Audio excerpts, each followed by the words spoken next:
안녕하세요. 핸드스택 개발자 조은철입니다. 이번 세션에서는 화면과 업무 기능 개발자가 알아야 하는 주요 기능에 대한 정보를 알아보겠습니다. 핸드스택의 기본 개발 프로세스는 프론트엔드 개발자가 화면을 개발하고 화면에 대응하는 백엔드 개발자가 쿼리나 업무 함수를 개발을 한 다음 담당자가 즉시 확인할 수 있는 구조를 가지고 있습니다. 큰 틀에서 편리한 비즈니스 앱을 만들 수 있는 부분을 다양한 방법으로 제공하는데 그 중에서 중점으로 두고 개발하는 것은 배포 기능에 있습니다. 일반적으로 프로그램 배포는 프로그램 다운타임이라는 서비스나 앱이 일시적으로 중단되는 시간을 가지게 되는데 핸드스택으로 비즈니스 앱을 개발하면 화면과 업무 기능이 개발 이후에 언제든 서버에 즉시 배포를 할 수 있고 업무 담당자가 확인을 하는데 이것이 가능하게 된 아이디어와 관련된 개념을 알아보고 마지막에 데모를 보여드리도록 하겠습니다. 비즈니스 앱을 개발할 때 고객의 PC에 설치되는 프로그램의 경우 인스톨러와 업데이터를 운영하게 되고 서버에 설치되는 프로그램은 CI/CD를 구성해서 배포를 자동화합니다. 충분히 테스트를 진행했다 하더라도 신규 화면이나 기존에 동작하던 기능이 오류가 발생할 수 있기 때문에 사용량이 많은 업무 시간대에 수정된 소스를 배포하는 것은 적지 않은 부담이 됩니다. 의도가 되었던 장애가 발생을 했던 프로그램 다운타임이 길어지게 되면 사용자 경험에 직접적으로 부정적인 영향이 미치기 때문에 일반적으로 가급적 업무 시간대에 배포는 적게 프로젝트 상황에 맞게 업데이트와 배포 전략을 구성하게 됩니다. 잘 알려진 무중단 서버 배포 방식으로 다음과 같은 형식을 응용해서 업무 현실에 맞게 적용하게 되는데 실제 비즈니스 앱 운영을 해보면 정기 보안 패치라던가 장애가 발생해서 다운타임이 발생하는 경우는 실제 많지 않습니다. 왜냐하면 배포 담당자가 프로그램 배포를 할 때 이전 프로그램을 백업하고 복원할 준비를 수동으로 미리 작업을 해두거나 인프라 담당자가 특정 시간대에 프로그램 또는 서버를 대상으로 가상화 이미지 파일로 백업과 복원을 해두는 작업을 자동화하고 금융권과 같은 특정 산업 분야에서는 데이터 보존, 복구를 위한 법적 요구 사항을 준수하기 위해 DR, 디스에스터 리커버리 이런 운영 환경을 구축하게 되기 때문입니다. 블루그린, 카나리, 롤링 이런 전략들이 나타나게 된 배경에는 대부분 이런 상황보다는 잦은 프로그램의 버전 업데이트로 인한 다운타임이 발생하는 것을 대응하기 위해서라고 볼 수 있습니다. 하지만 이러한 전략들로 인한 단점으로 각각의 배포 전략을 구현하고 관리하는 데에 더 많은 인프라와 도구가 필요하므로 시스템이 복잡해지고 그에 따라 비용이 증가할 수밖에 없습니다. 그래서 잦은 프로그램의 버전 업데이트로 인한 다운타임을 최소화하고 사용자 경험을 향상시키기 위해서 핸드스택에서 적용한 아이디어는 다음과 같습니다. 프로그램의 주요 기능을 모듈화하기 위해서 비즈니스 앱에 필요한 각 기능을 5개로 분류를 합니다. 각 모듈을 독립적으로 업데이트할 수 있게 설계하기 위해서 프론트엔드와 백엔드의 완전한 기능을 포함하는 앱 단위를 모듈로 구성을 할 수 있게 되었고, 컴파일 과정을 최소화하기 위해서 화면과 업무 기능을 개발하기 위해 HTML, 자바스크립트, SQL, 펑션 스크립트만으로 개발 가능하도록 만들었습니다. 사용자 세션이 없는 인증을 처리하게끔 하기 위해서 ASP.NET, 스프링, PHP와 같은 서버 측 세션 기술에 의존하지 않고 토큰으로 사용자를 식별할 수 있게끔 만들었습니다. 그래서 핸드스택 화면은 하이브리드 앱과 같은 다양한 클라이언트 환경에서 서빙이 가능합니다. 화면과 기능을 프로그램에서 분리해서 배포할 수 있도록 하기 위해서 화면에 필요한 업무 기능을 연계하기 위해 백엔드에서 계약 방식으로 설정한 다음에 동작하도록 설계가 되어서 설정 파일을 관리하도록 되어 있습니다. ASP.NET, 스프링, PHP로 개발되는 대부분의 서버 프로그램들은 모놀리식 아키텍처로 구성되고 확장성을 염두에서 개발을 할 경우에는 서비스 간의 API를 연계하는 것을 고려해서 마이크로 서비스 아키텍처로 만들게 되는데 에크 서버 프로그램은 모듈러 모놀리식 아키텍처로 개발되어서 기존의 모놀리식보다 확장성이 뛰어나고 마이크로 서비스보다 덜 복잡하게 만들어집니다. 모듈러 모놀리식 아키텍처의 주요 특징은 다음과 같습니다. 모듈은 프론트엔드와 백엔드의 완전한 기능을 포함하는 단위이지만 독립적으로 실행할 수는 없습니다. 모듈 내에 필요한 정속 라이브러리는 프로그램에서 반드시 관리를 할 수 있게 되어 있고요. 예를 들어서 메일이나 카카오 알림톡 발신과 같은 기능을 모듈로 만들어 놓고 다른 모듈에서 호출해서 재사용할 수 있는 구조로 되어 있습니다. 모놀리식으로 만들어지는 프로젝트는 아웃소싱 하기가 기본적으로 매우 어려운 구조로 되어 있고요. 프로그램의 실행을 기본적으로 모놀리식이기 때문에 약간의 비용을 감수를 하면 프로젝트 아키텍처 구성을 선택적으로 마이크로 서비스라든가 모놀리식으로 구성을 할 수 있게끔 되어져 있습니다. 각각의 모듈은 특정 업무를 전문적으로 처리하기 위한 기능들로 사용자 인터페이스, 비즈니스 로직, 데이터베이스 요청 등으로 구성되어 있고, 프로그램 내에서 모듈 간의 상호 이벤트를 주고받을 수 있는 구조로 HTTP 프로토콜 기반의 API 호출이나 미디어트 R과 같은 IPC 방식으로 연계하도록 만들어집니다. 엑서버 프로그램은 ASP.NET 코어 기반으로 개발되어 있습니다. 그래서 .NET 코어 SDK에 포함된 캐스트럴이라고 부르는 경량 웹서버로 동작하게 되는데, 캐스트럴은 적은 자원으로 성능을 보장하기 위해 설계되었기 때문에 복잡한 운영 환경에 필요한 관리 화면과 편의성은 별도로 제공하지 않고 있어서 공식적으로 앞단에 IIS, 엔진엑스와 같은 웹서버를 두고 뒷단에 캐스트럴을 배치해서 역방향 프록시를 수행하는 방법을 권장하고 있습니다. 캐스트럴에 대한 자세한 정보는 마이크로소프트 개발자 문서에서 확인할 수 있습니다. 프로그램이 실행될 때 로드할 모듈에 대한 정보는 엑서버 프로그램이 있는 디렉토리의 앱 세팅스 JSON 파일에서 로드 모듈스 항목으로 관리합니다. GitHub에서 내려받은 소스의 에크 프로젝트를 보면 여기에 앱 세팅스 JSON 파일이 있는데, 여기에 로드 모듈스에 보면은 기본적으로 제공하고 있는 모듈을 선 로드를 해서 실행할 수 있게끔 미리 세팅이 되어 있는 것을 확인할 수 있습니다. 거래 요청이 많거나 서비스의 안정성을 높이기 위해서 호스트에서 여러 서비스로 분리해서 운영하고 싶은 경우에 포트를 다르게 구성해서 운영할 수도 있습니다. 기본 제공되는 모듈은 비즈니스 앱을 개발하기 위해 개발자가 화면과 업무 개발에 필요한 기능을 기본적으로 처리하기 위한 프레임워크와 라이브러리로 구성되어 있습니다. 이외에도 추가 모듈을 제공하지만 비즈니스 앱이 실행되기 위해 필요한 모듈들은 기본 컬럼에 별표로 되어 있는 모듈을 필요로 하고 있습니다. DB 클라이언트 모듈은 SQL 서버, 오라클, MySQL, PostgreSQL, SQLite와 같이 국내에서 관계형 데이터베이스로 널리 사용되어져 있는 SQL을 처리하기 위한 모듈로 동작을 하고 있고요. 펑션 모듈은 C샵과 Node.js 기반의 함수 스크립트를 처리하기 위한 기능을 담당하고 있습니다. 리파지토리는 이제 화면에서 파일 업로드, 다운로드 기능을 수행하는 파일 서버 역할을 담당하고 있고요.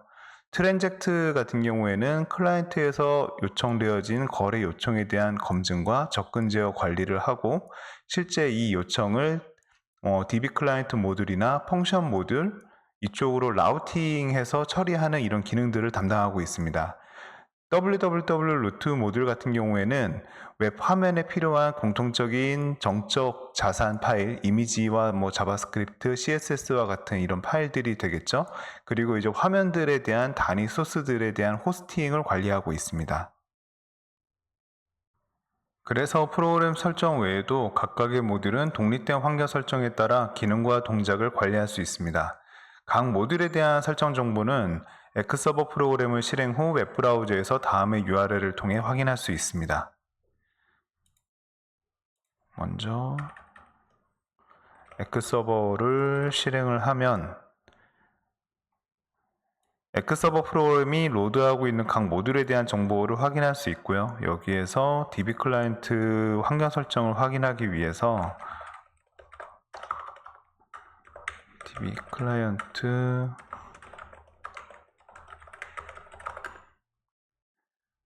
이런 식으로 각 모듈에 제공되어져 있는 모듈 세팅 HTML 화면을 통해서 각 모듈에 대한 JSON 파일들을 좀 더 쉽게 편집해서 관리할 수 있습니다. 여기에 있는 내용들을 작업을 하고 난 뒤에 JSON 파일로 만들어진 결과를 이렇게 확인할 수 있고요. 여기에 있는 내용들은 실제 DB 클라이언트의 모듈에서 보면 이런 식으로 모듈 JSON 파일들이 있게끔 되어져 있는데, 여기에 있는 파일을 그대로 복사해서 넣거나 여기서 내용들을 확인을 해보고 필요한 작업을 한 뒤에 여기에 있는 내용들을 또 다시 복사해서 붙여 넣는 작업으로 관리할 수 있게끔 되어져 있습니다. 각 모듈에 대한 환경 설정 정보는 핸드스택 개발자 문서에서 추가적으로 확인할 수 있습니다. 비즈니스 앱에 필요한 프론트엔드, 백엔드에 대한 모든 설정과 소스는 컨트랙트 디렉토리에 있으며 디렉토리 내 구조는 다음의 규칙을 가지고 있습니다. 프로그램 ID HDS가 있고 하위 디렉토리로 업무 프로젝트 ID, 그 하위 디렉토리에 업무 화면과 기능에 필요한 파일 ID 구조로 되어 있습니다. 이거를 실제 핸드스택 기본 디렉토리로 이동을 해보면 여기에 컨트랙트 디렉토리가 있고 지금 여기에 각 모듈에 필요한 설정과 소스들이 배치가 되어 있는 것을 확인할 수 있습니다. 실제 업무 비즈니스 앱을 만들기 위해서는 여기에 모든 소스들이 배치가 되어져야 된다라고 보시면 될 것 같습니다.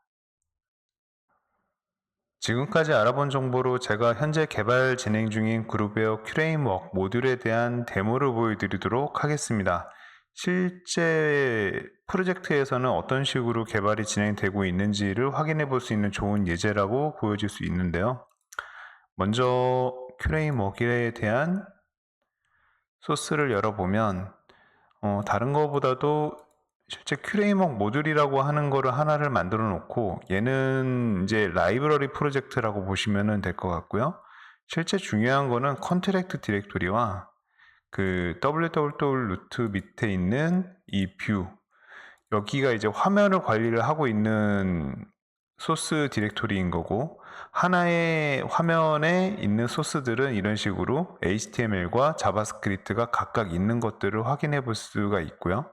그리고 www 루트에 있는 DB 클라이언트, 펑션, 리파지토리, 트랜젝트 모듈에 대한 설정들과 소스들이 여기에 있다라고 보시면 될 것 같습니다. 실제 서버를 한번 실행을 해 볼 건데 저 같은 경우에는 하나의 핸드스택 프레임워크를 갖고 여러 개의 프로젝트를 동시에 개발을 하고 있는 거기 때문에 각 프로젝트마다 환경 설정과 데이터베이스 커넥션이라든가 이게 다 틀린 구조로 되어 있습니다. 그래서 저 같은 경우에는 큐레임워크라고 하는 환경 설정이라든가 실행하는 프로세스를 아예 배치 프로그램으로 따로 만들어 둔 것들이고요. 그래서 실행하는 모듈을 보면 아까랑은 좀 다르게 엔클라우드 샌더 모듈과 큐레임워크라고 하는 모듈이 실행이 로드가 된 상태에서 프로그램이 실행이 된 것을 확인할 수가 있죠. 저 같은 경우에는 이제 이메일 발송이라든가 카카오톡, SMS 연동하는 부분을 엔클라우드를 사용을 하고 있는데 그거에 대한 모듈을 별도로 만들어 놓고 큐레임워크라고 하는 모듈에서 사용을 하는 구조로 되어 있습니다. 그래서 큐레임워크에 대한 거를 서버를 구성을 했으니 여기에 있는 거를 한번 확인을 해보면 큐레임워크라고 이렇게 확인을 해보면 제가 이 기준에 로그인 이게 되는 안 되네요. 그러면 비밀번호가 여기에 있는 걸로 로그인이 되어진 거를 확인할 수가 있고 여기에 메뉴에 기본적으로 문서암 화면을 본다라고 하면 이런 식으로 문서암 화면이 나타날 수 있는 거를 확인할 수 있겠죠. 6개월 전, 1년 전 제가 테스트 데이터로 넣어 놓은 화면이라고 볼 수가 있습니다. 기간을 선택하기 위해서 전년도 검색이라든가 올해 1분기, 2분기, 주간, 전주 이런 식의 있는 기능들을 활용해서 조회를 할 수가 있죠. 그럼 여기에 있는 이런 내용들로 화면을 조회를 한다고 했을 때 여기에 있는 이 화면에 대한 소스들이 어떤 식으로 만들어져 있는 것인지를 확인해 보면 저 같은 경우에는 기본적으로 이렇게 탭 위에 마우스 오버를 하면 그 메뉴 아이디에 대한 정보를 툴팁으로 표시를 해 놓게끔 되어 있는데 여기에서 est050이라고 하는 파일 아이디를 보시면 될 것 같아요. 그래서 여기에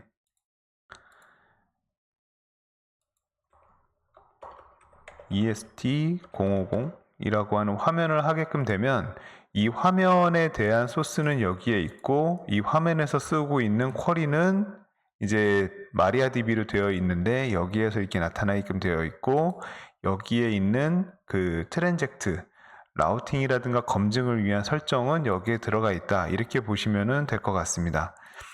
기본적으로 소스 코드는 그 HTML은 딱 이렇게 되어 있는 상태가 될 수 있고 나중에 이제 소스에 대한 설명은 다음 동영상 때 알려드릴 거긴 한데 일단 구조는 이렇게 되어 있다 정도로만 보시면 될 것 같아요.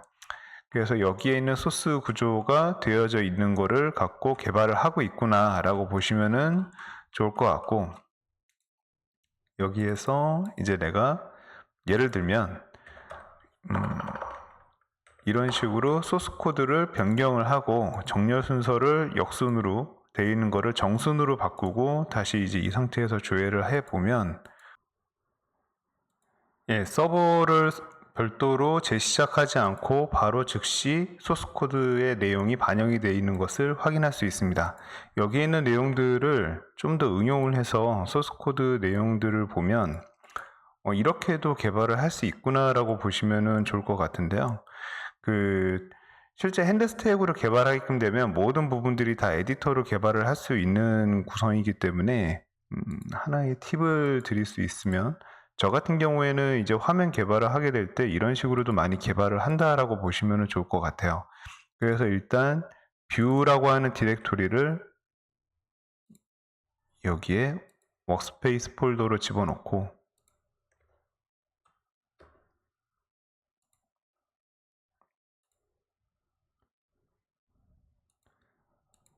그 다음에 컨트랙트 디렉토리를 워크스페이스 폴더에 집어넣습니다. 그러면 개발자 도구 자체도 에디터의 기능 자체를 수행할 수 있기 때문에 실제 화면 프론트엔드와 백엔드를 개발을 하기 위해서 편집기로 왔다 갔다 하는 게 아니라 이 상태에서 바로 개발을 할 수도 있다라는 의미가 되는 거죠. 그럼 여기에서 화면을 새로 고침을 하고 그러면 내용이 반영이 되어 있는 것을 확인할 수가 있고, 현재 녹색 아이콘으로 들어가 있는 부분이 현재 내가 관리를 하고 있다라고 보시면 될 것 같네요. 화면에서 있는 소스 구조를 좀 더 이렇게 작성을 할 수 있고, 여기서 내가 이 버튼에 대한 텍스트를 바꾸고 저장을 누른 상태에서 이제 새로 고침을 하게 되면 내용들이 잘 반영이 되어 있는 것을 확인할 수가 있고요. 그리고 여기에서 예를 들면 거래가 시작이 될 때 브레이크 포인트를 잡고 싶다라고 하면 거래가 발생하기 전에 브레이크 포인트를 발생할 수 있는 것을 알 수가 있고, 현재 조회 기간이 뭐 이렇게 조건이 해당되는 게 없기 때문에 그냥 넘어가겠지만 여기에 있는 내용을 일단 일부러 이렇게 편집을 하고 저장을 누르면 기본적으로 자바스크립트의 첫 시작으로 다시 돌아오게끔 되어 있습니다. 그러면 지금은 이런 식으로 오류는 아니고 이제 경고 문구가 나타나게끔 되어 있는 것을 확인할 수 있죠. 그래서 여기 있는 내용들을 소스 코드를 보고 디버깅을 하면서 내용들을 이렇게 편집을 하고 다시 반영한 거를 볼 수가 있고요. 그럼 아까 이제 제가 쿼리를 바꿨는데 그 쿼리에 대한 내용은 여기 컨트랙트에 보면 제가 EST050에 있는 쿼리를 수정한 것을 확인할 수 있습니다. 70이 아니라 50이죠.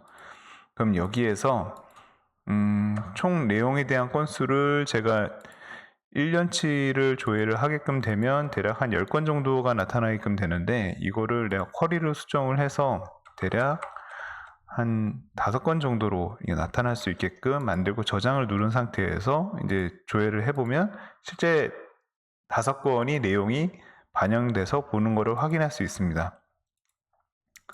그래서 이제 기존의 웹 화면을 웹 기반의 이제 비즈니스 앱을 만들기 위해서 개발을 하게끔 하기 위해서 뭐 컴파일 과정이라든가 배포를 하고 다시 서버를 다운타임이 발생하게끔 만든 다음에 확인할 이런 과정들이 핸드스택을 이용해서 화면 개발이 이루어지게끔 되면 즉시 개발을 하고 확인할 수 있는 이런 구조를 제공을 한다. 이런 정도로만 봐주시면 좋을 것 같네요.